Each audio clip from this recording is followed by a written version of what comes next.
Joe Rogan has suggested that Diddy may avoid serving significant prison time because of alleged connections to influential, high-profile figures. Referring to comments made by Kurt Metzger, Rogan pointed to prosecutor Maureen Comey's involvement and questioned whether holding Diddy fully accountable could potentially expose other powerful individuals. According to Rogan, that possibility raises questions about whether those connections could ultimately work in Diddy's favor. Rogan recalled Metzger predicting the outcome long before recent developments unfolded. He explained that when the charges first became public, most people assumed Diddy would face serious prison time. Metzger, however, insisted that he believed Diddy would walk free, despite the severity of the allegations. Looking back, Rogan acknowledged that Metzger's prediction had remained consistent from the very beginning. Rogan also questioned what happened to the claims that originally surrounded the investigation. Early reports suggested that videos connected to Diddy's parties could implicate numerous high-profile individuals and expose shocking behavior. Yet, according to Rogan, those expected revelations never materialized. No widely publicized footage emerged, and many of the broader claims that dominated public discussion appeared to fade from the case. He argued that the scope of the investigation seemed much narrower than many people had anticipated. Rather than focusing on a wide network of influential figures, the public proceedings centered on a much smaller set of allegations, leaving many wondering what became of the earlier claims. During the discussion, another perspective was raised, suggesting that while Diddy's alleged conduct involving consenting adults may have been disturbing, it also drew significant attention away from crimes involving children. The argument was that although the accusations surrounding Diddy's parties were serious, public attention should not lose sight of larger issues involving the exploitation of minors. An older interview featuring Diddy has also resurfaced in light of the recent legal proceedings. In the clip, he spoke about politics as a different kind of gangster game, explaining that he had already learned how to navigate that world through his earlier efforts to encourage voter participation. At the time, the comments were viewed as a discussion about civic engagement and political involvement. However, after the allegations against him became public, some viewers began interpreting those remarks differently, questioning whether they carried a deeper meaning than originally understood. As several major allegations against Diddy have been dismissed, his legal team has continued defending his actions in court. His attorneys argue that the recorded encounters involved consenting adults, role play, costumes, and staged lighting, describing them as private recordings created solely for personal viewing rather than commercial distribution. The defense further maintains that this type of material is protected under the First Amendment and should not be treated as criminal conduct. They also argue there was no financial motive behind the recordings, emphasizing that they were never distributed commercially and were intended only for the personal enjoyment of those involved. Based on that argument, the defense contends that the charges are an improper application of the law. Prosecutors, however, strongly reject that interpretation and continue challenging the defense's legal arguments as the case moves through the courts. As public attention intensified, many older moments involving Diddy began circulating online once again. One frequently shared clip comes from a charity auction where he jokingly bid on the opportunity for someone to spend time with him at one of his famous Saturday night parties. At the time, the audience treated the remarks as harmless entertainment, never imagining they would later be viewed through a completely different lens. Following the allegations, countless viewers revisited those clips, arguing that some of the comments now felt far more unsettling in hindsight. Moments that once seemed playful or humorous have since become the subject of renewed public scrutiny. Another interview that has resurfaced is Diddy's appearance on Conan O'Brien's show, where he enthusiastically described the effort he put into preparing for his parties. He explained that he liked to create a particular atmosphere by carefully arranging the room, using candles, flowers, fragrances, and drawing relaxing baths before arriving. The interview was originally presented as lighthearted entertainment, with Diddy describing what he called preparing the sexy. Years later, however, many viewers returned to the clip after the allegations surfaced, viewing it in a very different context. Despite the renewed attention surrounding these older interviews and viral clips, Joe Rogan questioned why. They have received far more public discussion than the actual evidence presented during the trial. He noted that many people expected the case to expose years of speculation surrounding Diddy and his celebrity lifestyle. Instead, the courtroom proceedings have largely focused on the allegations involving Cassie Ventura and the specific charges prosecutors ultimately chose to pursue. Rogan also pointed out that several topics widely discussed online, including alleged blackmail, hidden recordings, and the involvement of other celebrities, have not played a significant role in the criminal case itself. According to him, the public narrative surrounding Diddy has often extended far beyond what has actually been argued inside the courtroom. As the investigation continued, testimony from people who claimed to have been directly involved in Diddy's private gatherings became a key part of the case. One of those witnesses was Sheree Hayes, who told the court that he participated in multiple private encounters involving Cassie Ventura and Sean Combs over several years. Hayes testified that he initially believed he had accepted a routine entertainment booking. He explained that a woman contacted him requesting entertainment for what she described as a birthday celebration. Expecting to perform a standard private striptease, he arrived at the location with no reason to believe the evening would be any different from his previous bookings. When the door opened, however, he immediately realized this was unlike anything he had experienced before. Instead of a room full of party guests, he was greeted by a woman wearing only a bathrobe. According to Hayes, the atmosphere felt unusual from the moment he walked inside. He described the room as being dimly lit by candles, with nearly all of the furniture covered in white sheets. Cassie allegedly explained that they would massage each other with baby oil while her husband watched from another part of the room. Hayes testified that he was specifically instructed not to acknowledge Combs in any way, avoiding eye contact and pretending he wasn't there. Although he admitted the request made him uncomfortable, Hayes said he was handed $2,000 in cash before anything began. Receiving the payment up front convinced him to continue, even though he knew the situation was far outside the type of work he normally accepted. According to his testimony, the encounter eventually came to an abrupt stop when Combs entered the room, tossed a package of condoms onto the couch, and indicated that he wanted the situation to become more intimate. Hayes said he immediately became uncomfortable and was unable to continue. He recalled that the mood afterward was noticeably different. Rather than discussing future bookings, the conversation focused on privacy and discretion. Looking back, Hayes said he felt the evening had not gone as expected, and the next time he was contacted in connection with the events was by federal investigators. As more witnesses came forward, public attention expanded beyond the courtroom.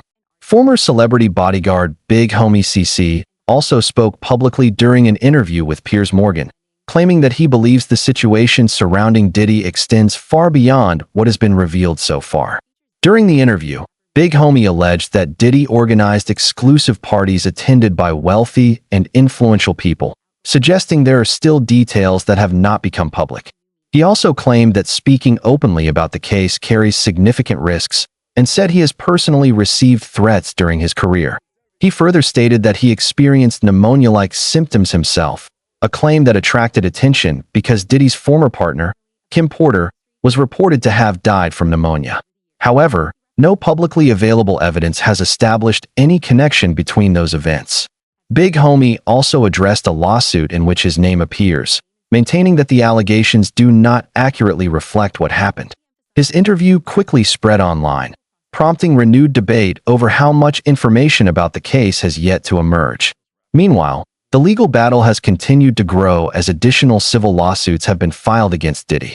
One lawsuit alleges that he assaulted a minor after leading the child into a private room during a party. Diddy has denied those allegations, and his legal team has strongly rejected the lawsuit, calling the claims false and maintaining that he has never assaulted anyone. His attorneys have also argued that many of the lawsuits are financially motivated and have indicated they may pursue legal action against individuals they believe have made fabricated accusations. According to the civil complaint, the plaintiff alleges that Diddy offered him an alcoholic drink after leading him into a private room and that he quickly began feeling its effects. The filing then goes on to describe allegations of sexual assault. Diddy has categorically denied those claims. Despite years of allegations, extensive media coverage, witness testimony, and intense public scrutiny, Diddy is currently scheduled to be released from federal prison on February 23, 2028. According to Federal Bureau of Prisons records, he is serving a 50-month sentence at FCI Fort Dix in New Jersey. That projected release date has generated widespread discussion online, with many expressing surprise that the sentence is shorter than they expected. Others note that the sentence reflects the convictions reached in court rather than every allegation or claim that has circulated publicly over the years.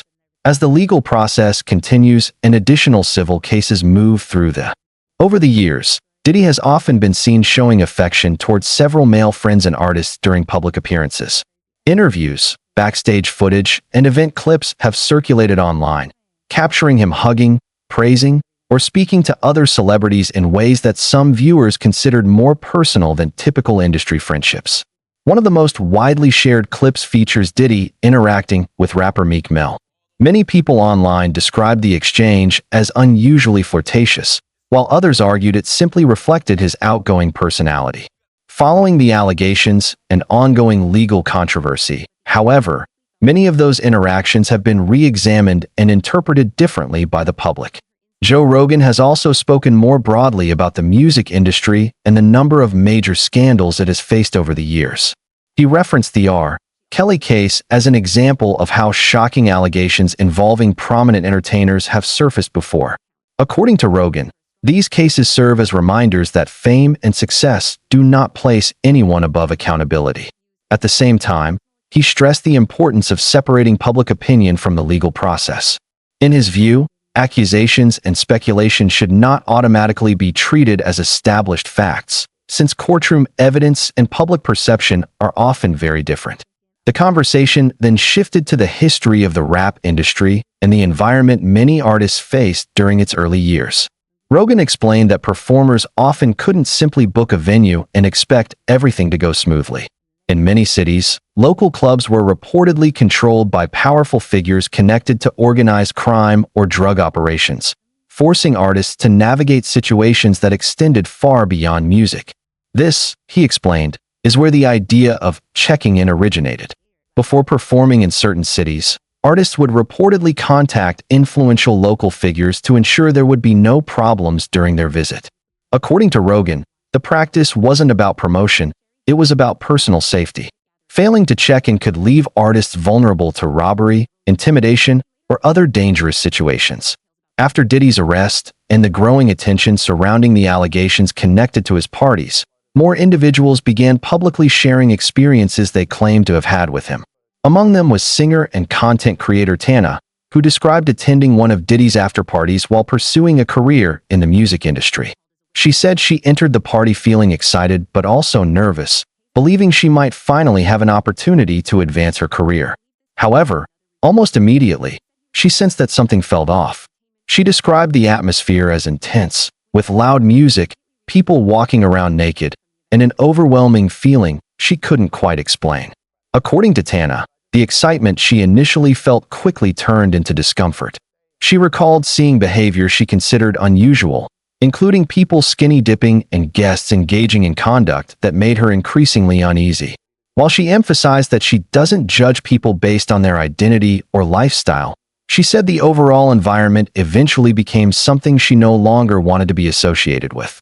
She explained that her instincts kept telling her something wasn't right, and as the night continued, that feeling only became stronger.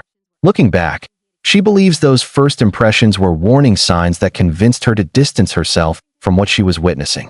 According to her account, Diddy eventually approached her, placed his hand on her shoulder, and asked whether she liked his house. Although the conversation appeared casual on the surface, she said his manner made her uncomfortable. She recalled sensing what she described as a dark energy and feeling as though he was attempting to use his influence and status to pressure her. Tana said Diddy then encouraged her to go further inside the house.